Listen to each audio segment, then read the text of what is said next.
What's up everybody, I'm Seth Fowler and today I'm taking a look at the sneaker releases in the first half of May 2019 and whether I think each one of these shoes is going to sit on shelves or sell out. If you've never seen one of these videos before, it's honestly pretty easy to understand. All I do is take a look at all the sneaker releases from May 1st to May 15th and let you guys know what I think of each shoe and whether I think each shoe is going to sell out or sit on shelves. As always though, it's important to keep in mind that sneaker release dates do change. In fact, one of the bigger releases on this list actually did get pushed back a couple days. So if there's a particular shoe that you're looking for, make sure to stay on top of updates for that shoe because like I said, release dates change all the time. And of course, I hate that I have to say this, but I really should. Don't ever feel peer pressured into buying a shoe just because some random dude on the internet told you to or some of your friends told you to. Only buy a sneaker because you want it or maybe you're trying to resell it, but I'm not the right person to ask about that sort of stuff. But with all of that out of the way, let's jump right into the list. Starting off with May 1st, we've got the LeBron 3 University Blue. I'm not a big LeBron guy and I'm definitely not a big LeBron 3 guy, but if you are a LeBron fan, this is a great colorway on a pretty classic shoe. You've got a primarily university blue upper with some white accents around the midfoot, and of course you've got a red outsole. It's not a bad sneaker, it's just not for me, and with the popularity of LeBron's at the moment, I think this sneaker probably will sell out. Next up is the women's exclusive release of the Air Jordan 1 High Pale Ivory. If you guys know me at all, I'm a huge Air Jordan 1 fan and I think this colorway is actually pretty clean. It's kind of unfortunate that it's a women's only release because that means I probably won't be able to grab a pair for myself, but I do think it's a good looking shoe even though it is a little bit quieter. If you're a woman or you're part of the Littlefoot gang like myself, you should be able to grab a pair of these sneakers. I don't think it'll be that hard, but I do think they probably will sell out. Following that up, we've got the Adidas Night Jogger in raw white and gray one. I think the Adidas Night Jogger is a great silhouette. It's not the most comfortable thing in the world, at least not the upper. I've had a couple pairs of this silhouette and I think it looks pretty good on foot, and I'm pretty excited that Adidas is finally coming out with new silhouettes that people do seem to want. That said, although this is a clean colorway of the shoe, I don't think it's anything different or special when you compare it to the other Night Joggers, so for that reason, I think it's gonna sit.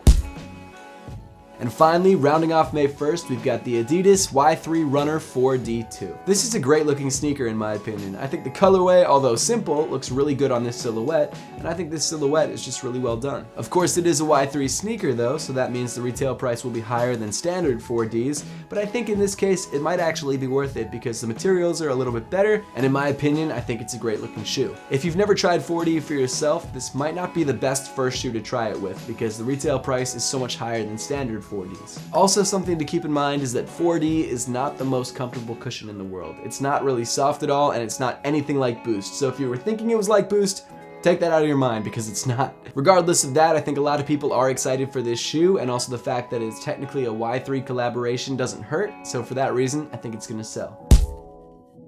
Moving on to May 2nd, we've got the Nike Epic Phantom React Flyknit. From what I can tell, this sneaker is a very slight update of the Epic React 2, but I don't really know much else about it. Visually, it looks almost exactly the same except for the Nike swoosh, which is an outline instead of a filled-in swoosh. I do, however, like this sort of gray-purple colorway. I think that's very clean, especially on this new silhouette. I really don't know what's new about it. I need to really research about that before I talk about it, but regardless, I don't think this mid-life cycle update will really catch a lot of people's attention, so for that reason, I think it's gonna sit.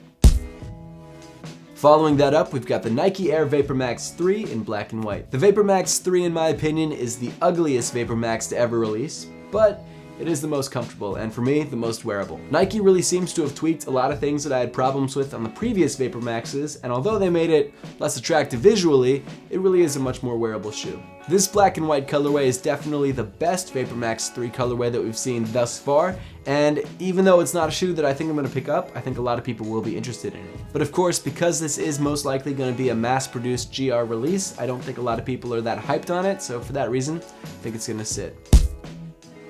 And then rounding off May 2nd, we've got two colorways of the Nike React Element 87s in Moss Black and Dusty Peach. These shoes are both fine in my opinion. I think the colorways are just kind of dull. I think the silhouette is great, it's very comfortable, and it's very unique. However, I do think Nike kind of killed it by releasing tons of different colorways at once. That being said, if you've never tried a pair of Element 87s for yourself and you want to, this is a good release to go for because the colorways aren't bad and it shouldn't be hard to grab. So obviously, I think both of these colorways are gonna sit.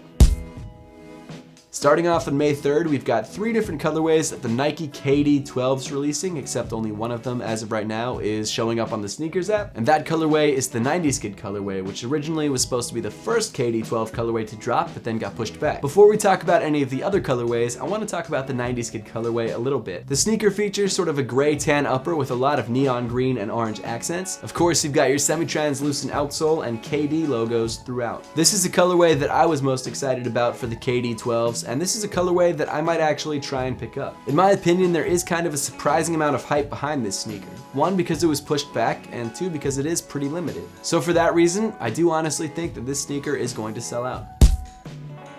The 2 other KD12 colorways to release on May 3rd are the Warriors colorway, which comes in primarily white with some blue and yellow accents, and the University Red colorway, which comes in pretty much all red. Both of these shoes are fine, and I think both of these will be pretty much GR releases, so I don't think they'll be that hard to get, and for that reason, I think they're both gonna sit.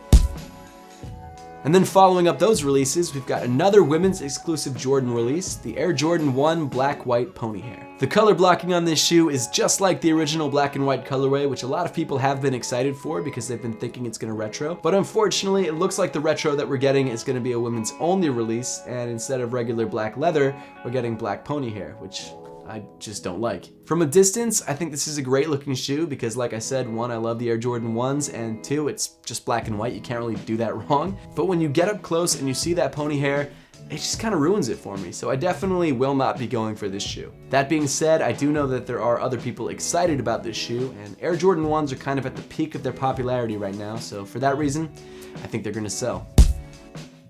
Next up is the Air Jordan 33 Low Black Cement. From what I've seen of the Air Jordan 33 Low, I actually really like the silhouette. I feel like it's an even better looking shoe than the standard Air Jordan 33. And even though this Black Cement 3 colorway isn't the most exciting on the Air Jordan 33, it's probably my favorite because I think it's just the cleanest. Honestly, you can't really ever go wrong with the black and red Jordan, and for on-court usage, I think this shoe is perfect. However, I do expect the shoe to be pretty widely available, and for that reason, I think the shoe is gonna sit.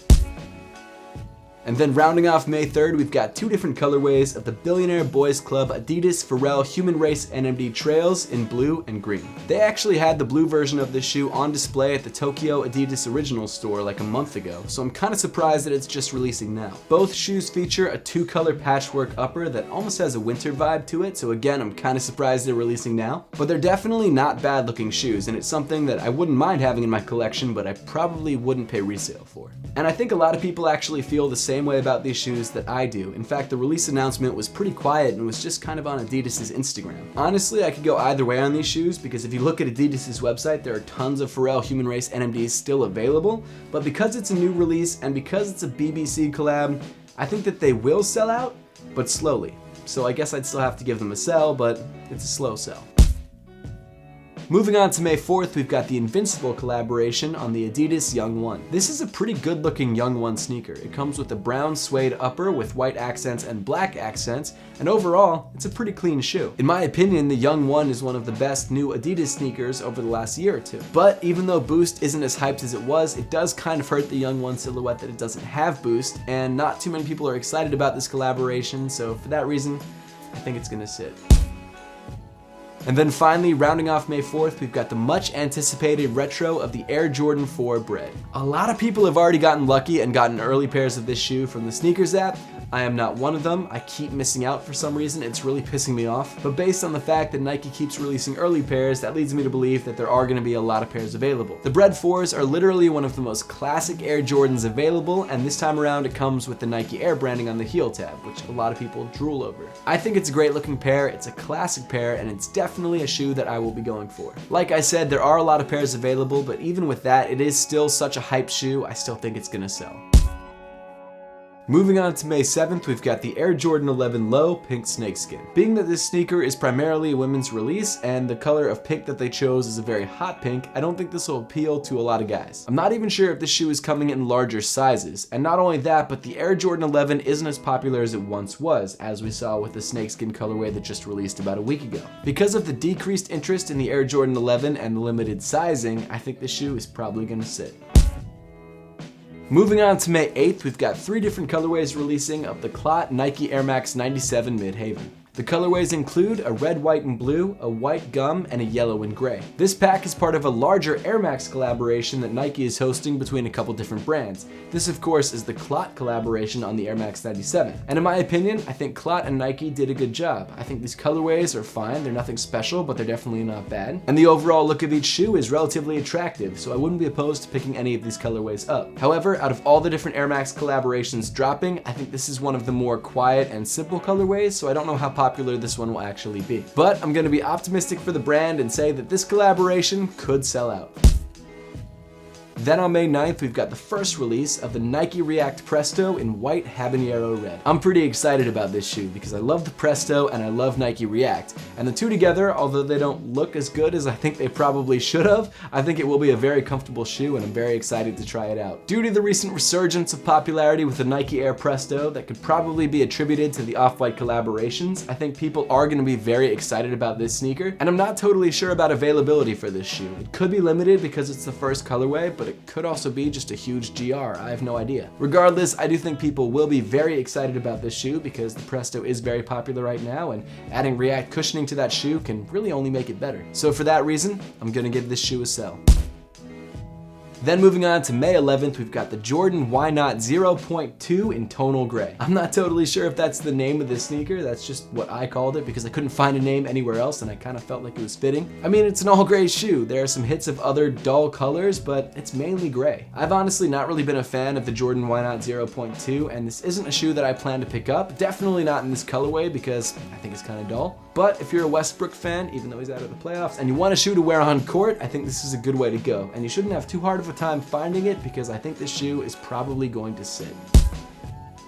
Then rounding off May 11th, we've got the big one, the one that everyone's excited for, and the one that actually got pushed back from May 3rd, the Travis Scott Air Jordan 1. This shoe originally had a very limited release a couple months back, and for a while it was going for like $2 grand. Right now it's still going for like 1.5 grand. It's not a cheap shoe, and I don't think with this release it'll get much cheaper, but I do think people who really want this pair have a better chance of grabbing it than they did last time. Unfortunately, I'm one of those people, and I think my chances of getting this shoe without paying resale are pretty much nothing, to be honest with you. This is by far my favorite Travis Scott Air Jordan collaboration. I love the brown on white look of the shoe, and I absolutely love the backwards Nike swoosh. I don't understand why they haven't done that before in an Air Jordan 1. I think that looks awesome. Not only that, but the quality of the leather and materials used on the shoe are excellent, and I just would really love to have a pair, but it's probably not gonna happen. I'm sure by this point you're already very familiar with this shoe and you know how difficult it will be to get, so you probably already know that it's definitely gonna sell.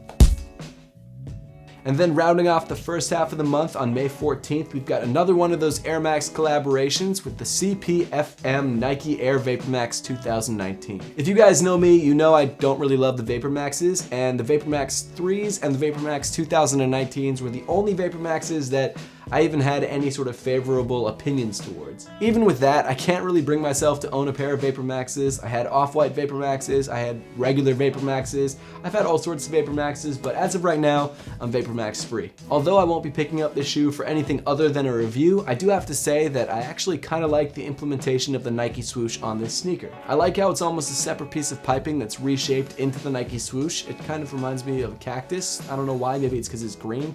I'm not sure. But in my opinion, from what I can see, that's really the only interesting thing about this collaboration. And that's nothing against the collaboration, I just don't like VaporMaxes. Regardless of what I think though, a lot of people do love the shoe and a lot of people are excited for this collaboration. So at the end of the day, I do think this shoe is probably gonna sell. But that pretty much wraps up the list for today. Now I would love to know your thoughts on this list and which shoes you're looking forward to most, so make sure to leave those comments in the comment section down below. And as always, thank you so much for watching. Please make sure to give this video a thumbs up if you liked it, subscribe down below if you haven't yet, and I'll see you all in the next one.